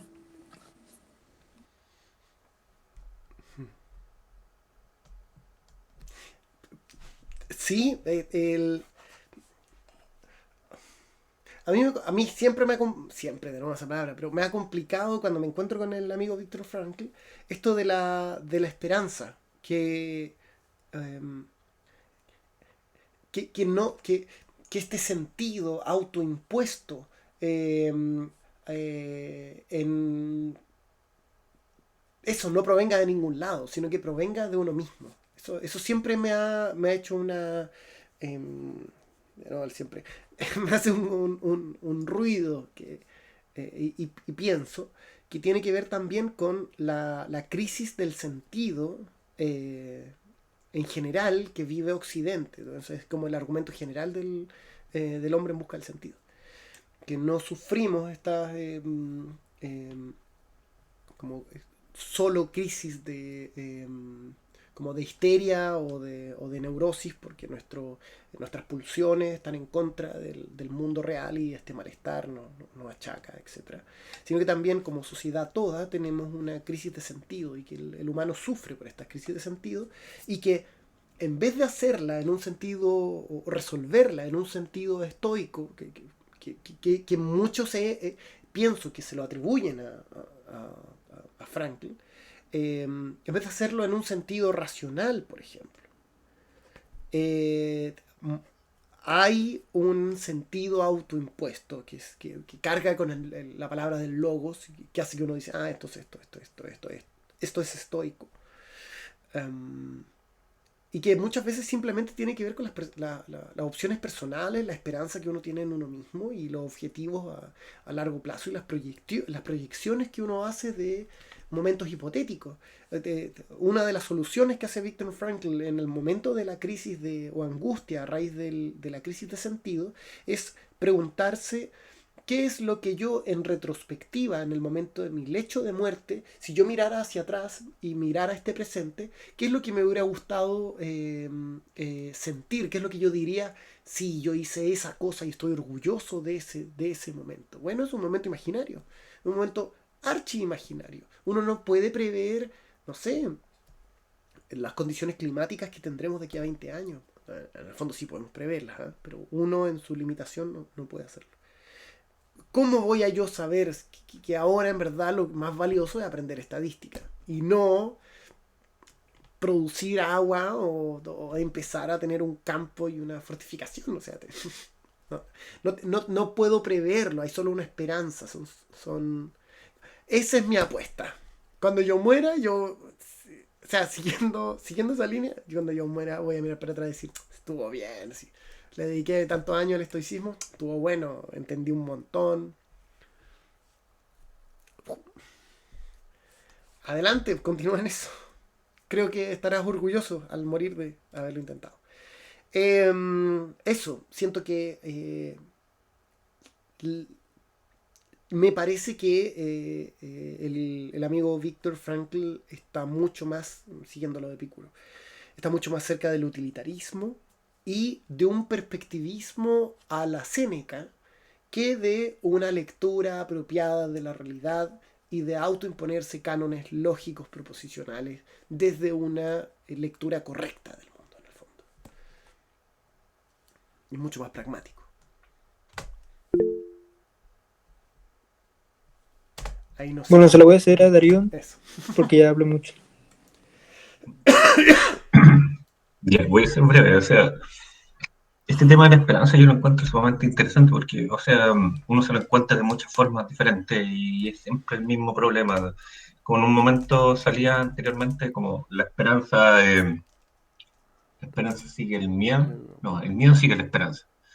Eh, la pregunta ahí hace eco con lo que salía al final del subcapítulo 12, el, el cómo los estoicos al final terminan haciendo algo, si estás tan desvinculado, no es buena palabra,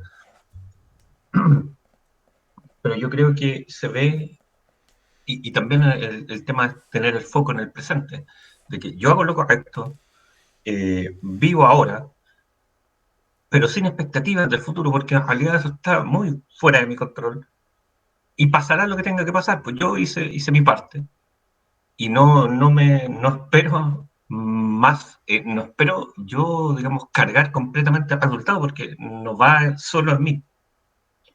Em, Eso básicamente, como no sé si llamarlo como un antídoto a la esperanza, pero es la idea.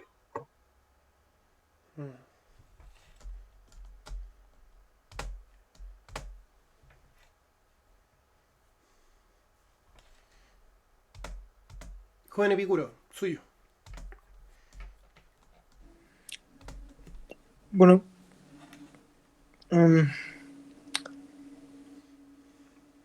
esta cuestión que comentábamos respecto a la esperanza, a la racionalidad, retomando otra vez lo que decía Esteban, no es necesariamente lógico. O sea, esto que mencionabas y que daría prueba de que estas cuestiones, estos antídotos, voy a hacer como dice Peglucha, antídoto contra la satisfacción, no son necesariamente lógicos, son funcionales, pero son falsas lecturas de una supuesta funcionalidad. Porque cuando tú dices, ok, estoy haciendo tal acción, pero ¿por qué la hago? Podría hacer otra acción y obtener el mismo resultado, o podría no hacerla e incluso llegar al mismo lugar al que aspiro o quiero llegar. Sí, no, ¿por qué? Entonces, cuando trato de fundamentar y entender por qué, todo el argumento se cae, todo el argumento se tumba. Y es que es tan contraintuitivo. En lógica hay muchos ejercicios en los que, por ejemplo, recuerdo uno que tenías unas semanas en el que decía, caí en una isla desierta y un grupo de caníbales me dice, si dices una verdad te quemamos y si dices una mentira te matamos. ¿Qué tienes que decir para salir vivo? Entonces es muy complicado porque dices, bueno, es que tengo que decir algo y cualquier cosa que diga me van a matar. Pareciera que es eso, que eso es lo que está sucediendo y que no hay ninguna otra forma de actuar. Pero resulta que sí hay solución. Cuando comienzas a analizar la proposición, cuando comienzas a analizar lo que se dice, lo que se hace, por qué, encuentras soluciones que no son lógicas, que no son intuitivas, que solo tendrán validez a través de un método, a través del raciocinio, del análisis de las cosas. Entonces, todos estos discursos, principalmente occidentales, respecto de cómo actuar, respecto de cómo afrontar la vida, se caen cuando los analizas y es muy gracioso porque cuando empiezas a hacer estos señalamientos se te tilda de alguien pesimista, de alguien que es realista, como quieren decir algunos para no sonar tan groseros, y que no se puede actuar o no se puede concebir de otra forma el mundo que las revoluciones, que las acciones heroicas, trayendo lo que mencionaba Darío en la mañana, solo pueden ser llevadas a cabo si se actúa desde determinada cosmovisión, desde determinados falsos supuestos. Entonces, o sea, solo digo esto porque quiero remarcar que tiene que haber una fundamentación en nuestras acciones. Ya lo decía Epicteto, ¿no? O sea, quizás no es la primera pregunta a la que se tenga que responder o a la que llegaremos, pero ciertamente en algún punto tendremos que llegar a esta pregunta para saber si lo que estamos haciendo es realmente lo que deberíamos hacer.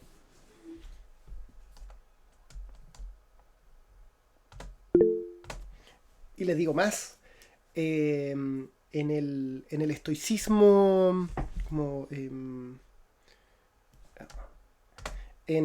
si no me equivoco, esto está está en Cicerón, en De Finibus, en el capítulo 3. No lo he leído, pero es la referencia del por qué propuse que leamos el capítulo 3 de Finibus. Es que hay una categoría que se utiliza, que es función apropiada o actos apropiados. Que no tiene, lo que se refiere es que su condición de apropiado significa que son acciones o funciones que la razón me convence a hacer, o que en el acto de hacerlas siempre se admite una justificación razonable. Lo que decía Julia Anas, y que siempre lo cito, ¿no? Hacer lo correcto por las razones correctas, ¿no? Bueno, sin conflicto interno, pero principalmente que sea apropiado tiene que ver con la razón. Y claro, lo que estamos hablando recién, la esperanza no tiene ningún fundamento. No, tiene un fundamento como de un fin autopropuesto, pero no tiene no es razonable en un sentido lógico propositivo. Porque se están hablando de eventos futuros que no tengo ningún control ni administración. Ahí igual debo hacer la contrapregunta. ¿Es entonces el estoicismo una filosofía ética desesperanzada? ¿Carece de esperanza? O como decía el amigo Darío, como si no se tiene una esperanza, ¿cómo aún así se mantiene haciendo lo correcto? Yo todavía no lo tengo. Adelante, joven. Yo diría que no lo necesitan, que no necesita la esperanza, porque la esperanza llega cuando se entiende que lo que se está viviendo es tan agobiante, es tan terrible, que se necesita de algo que me rescate, que me sirva de alivio, la fe, la esperanza. Sin embargo, en el estoicismo ciertamente nos podrían pasar cosas malas, y relacionándolo con lo que decía Séneca respecto a las emociones, pero no serán necesariamente terribles. Me podrá molestar, me podrá generar tristeza, pero no me tendría que llevar a un estado de sufrimiento absoluto. Entonces, como nunca se llega al sufrimiento absoluto, la esperanza no tiene cabida porque no es necesaria. O sea, es lo que yo diría. También diría yo que nosotros tenemos esta lectura de felicidad muy moderna, y que el estoicismo no es necesariamente una filosofía de la felicidad, sino, no sé si por el contrario, pero sino en efecto, una filosofía de la libertad. Y hay todo un debate que debería hacerse, porque apuesta a la eudaimonía, apuesta al florecimiento humano de las capacidades humanas, apuesta a el desarrollo máximo de nuestras capacidades racionales de administrar lo que percibimos, valorarlo como correcto o falso y establecer cursos de acción que tengan sentido con esto y hacerlo todo de forma racional. Y al mismo tiempo proponernos de forma racional nuevamente vivir en un mundo que nos haga bien. Esto esto también lo presenta Julianas, a mí me encanta ese argumento, en el fondo, y lo saca de Anscombe, del 58, de que cómo hablar de justicia si es que no tenemos una verdad metafísica. ¿Cuál es la relación entre justicia y la materialidad directa si es que no pasamos por Dios ni por lo bueno fundamentado con la armonía? Y dice Anscombe, en la voz de Anas, que es hasta materialmente demostrable que cuando hay condiciones tranquilas, de paz, de justicia, las personas tienen relaciones más tranquilas, tienen más tiempo para el goce, más tiempo para el amor, más tiempo para la introspección, cuando hay condiciones de justicia, no estamos trayendo el mundo de los cielos a la tierra ni una armonía metafísica, estamos permitiendo que todos puedan desarrollar sus facultades y sus libertades individuales. Bueno, eso. Entonces, quizá la esperanza, retornando al debate, está mucho más vinculada a la felicidad y normalmente se mide así con el gran boom de la psicología positiva y este enfoque radical sobre lo feliz y la felicidad autodescrita. Y en cambio el estoicismo dirá, está bueno, la felicidad para nosotros no es un asunto. A lo más que podemos optar es la tranquilitas, ¿no? Un ánimo tranquilo, porque nuestro foco central es la eudaimonía. Incluso si estamos viviendo en un contexto, no sé, de guerra o sequía o de cambio climático radical, el sujeto que tiene una capacidad racional, ordenadora, que le permita leer el mundo tal cual es y establecer líneas de acción para aquello que está viviendo, y que no está agobiado con sus propias ideas erróneas, es sin duda un animal humano mucho más libre y que puede vivir una vida, si bien no con menos problemas, y tampoco más feliz o no, pero sí con mayor tranquilidad porque puede administrarse sabiamente aquello con lo que se encuentra. Entonces eso, quizá la esperanza está mucho más cercana a la felicidad, eh, que y el trabajo del estoicismo tiene que ver con la eudaimonía, no eso, con la felicidad.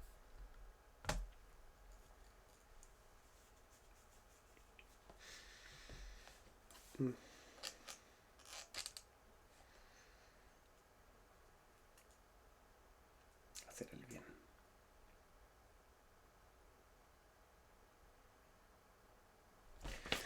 Actos apropiados.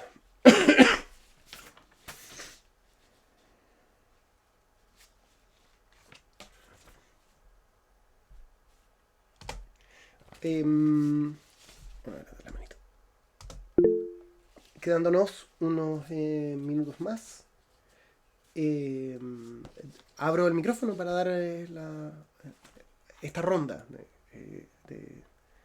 de cierre. Si alguien quedó con algo en el tintero, es el momento para preguntar, expresar o resumir, etc.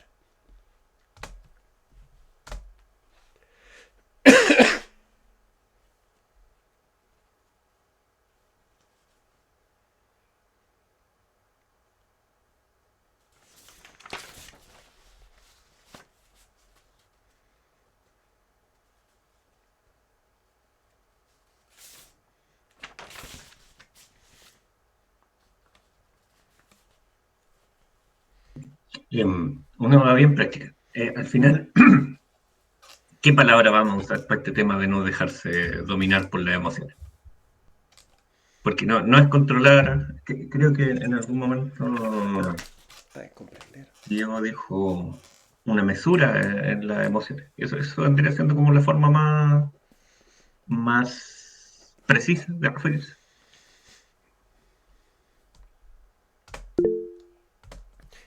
Yo soy malo para los tecnicismos en general, me esfuerzo en ellos, pero porque soy malo para ellos. En mi desconocimiento, y quizás es un error, yo uso como algo así como domesticar porque incorpora traerlo al hogar, hacerse en el fondo amigo, pero tampoco yo daría las emociones como un hecho externo. Creo que lo más importante de todo es que, por ejemplo, domar o controlar o gestionar, todas estas como, a mi ojo, tienen que ver con fenómenos que están externos a la voluntad. Y por voluntad me refiero a la capacidad de escoger, comprender y valorar como verdadero o falso o incierto las impresiones que uno se encuentra. Y domesticar hace que uno a mis ojos, y quizá lo uso mal, tiene que ver con la amistad de uno mismo, en el fondo. Acostumbrarse a que uno tiene este tipo de experiencias a mi propia manera, y que me hago algo así como que, en el fondo, como un perro. Tú te haces amigo de ti mismo. Un perro callejero lo traes a tu casa y te haces amigo de él, bueno, uno mismo. Y que... entonces, y tiene que ver con comprender más que gestionar, por ejemplo, que generalmente la gestión tiene que ver con el resultado último, la expresión de. Y el estoicismo, si bien ocurre, hay técnicas para eso, no es su centro, sino la comprensión de las emociones. Porque si las comprendo, luego cuando me vuelva a enojar porque mi cucharita favorita no está en la mesa, yo decir, oye, siempre me enojo cuando la cucharita favorita está en la mesa, soy un tonto porque no debería tener cucharitas favoritas, porque lo importante es tomar té con mi familia, no tener la cucharita favorita. ¿Qué es esto? Estoy tonteando. Eso, yo usaría domesticar. Joven Epicuro. Bueno, iba a decir algo, pero me abstengo a mi argumento. Es que yo entiendo que el sabio estoico no tendría estos problemas de partida, porque tendría solamente eupateia, ¿cierto? Tendría buenas emociones. Pero yo creo que uno con la práctica quizás nunca llega al límite, pero se acerca. Entonces uno empieza a tener mejores emociones, las emociones negativas ya no surgen con tanta facilidad, pero va a llegar el momento que puta, uno va a bajar y ya va a tener el problema encima cuando sienta lo que no sea correcto. Y creo que sí, creo que es una bonita palabra domesticar, aunque igual como dices, creo que le da un poquito un foco medio externo.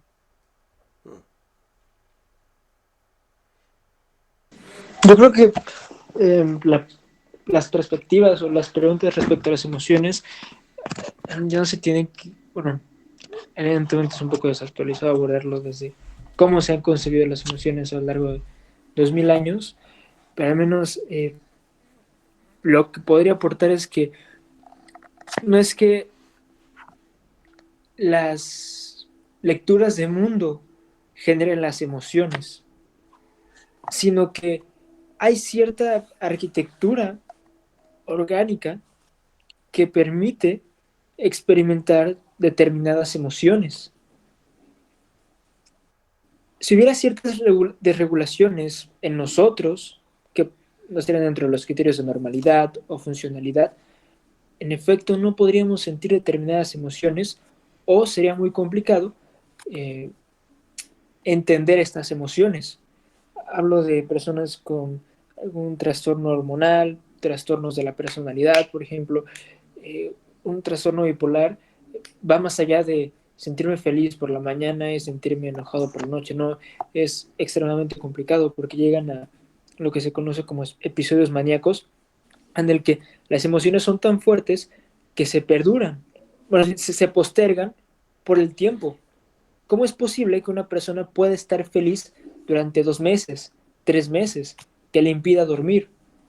Entonces ya es más complejo el tema de las emociones en sí, buenas, malas, funcionales, disfuncionales, en el sentido de que podemos, bueno, es que se siente feliz, es bueno, se siente feliz por 3 meses, sí, pero no es normal, no es natural sentirse feliz durante tanto tiempo, tampoco enojado, triste. Entonces, la lectura que yo, bueno, las perspectivas que yo daría respecto a las emociones sería más bien emergentista, que incluso no es nuevo, o sea, no es nuevo, eso no es nada nuevo, creo que empezó en la filosofía en 1800, el emergentismo, no creo que no está bien esa palabra, en el sentido de que repito, ciertas condiciones orgánicas que dan la pauta para sentir o experimentar. Y muchas veces son las emociones las que propiciarán la razón, el pensamiento lógico. Antes se hacía una delimitación muy clara entre la razón y las emociones, pero hoy en día se llegó a la conclusión, al menos como lo vigente, quizás estemos mal, en el sentido de que si las emociones no existieran, entendió las emociones como resultado de ciertos procesos orgánicos, no existiría estas otras facultades del cerebro. Eso es complicado, es un tema bioquímico bastante complejo.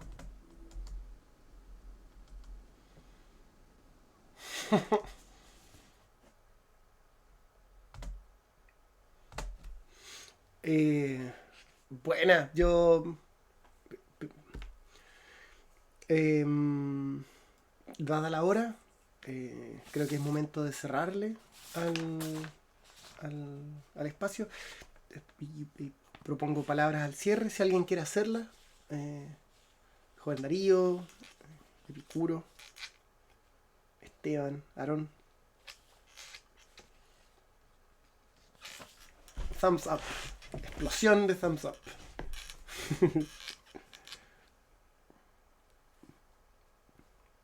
Nada, bueno, pues las haré yo. Les agradezco nuevamente a los asistentes, al amigo Picuro, a hacer la presentación. Creo que las emociones son un tema que podríamos darle una vuelta más. Podríamos eventualmente escoger unos 4 trabajos, por ejemplo este de las pasiones en el pórtico. Creo que es un texto súper bueno que podríamos revisar. Yo podría revisar este texto de Graeber, que es un libro entero sobre las emociones en el estoicismo, y darle una vuelta, cosa de tener más clara el dibujo. Creo que no es muy importante que lo abordemos en el club de lectura, y como vimos hoy día sobrepasa como nuestros conocimientos, y es un debate muy interesante. Creo que hay mucho que aportar, hay mucho vuelta que darle. Bueno, o cuando menos mis conocimientos sobre las emociones. Eso, le agradezco a todos que hayan estado. Aguante, cabros. Y sin más que decir, nos vemos en 2 semanas más. Y estaríamos cercanos a cerrar el texto. Nos quedarían 3 sesiones más. Está bueno. Así que eso, un corazoncito también para ustedes. No solo uno. El otro. 5 ahí. 5 corazoncitos, imagínense, una explosión. Chao, chicos. Un abrazo. Chaito, Como siempre, una alegría. cuídense. Cuídense Buena mucho. semana. Chaito. Hasta luego, hasta luego. Adiós, Sí. adiós. Gracias.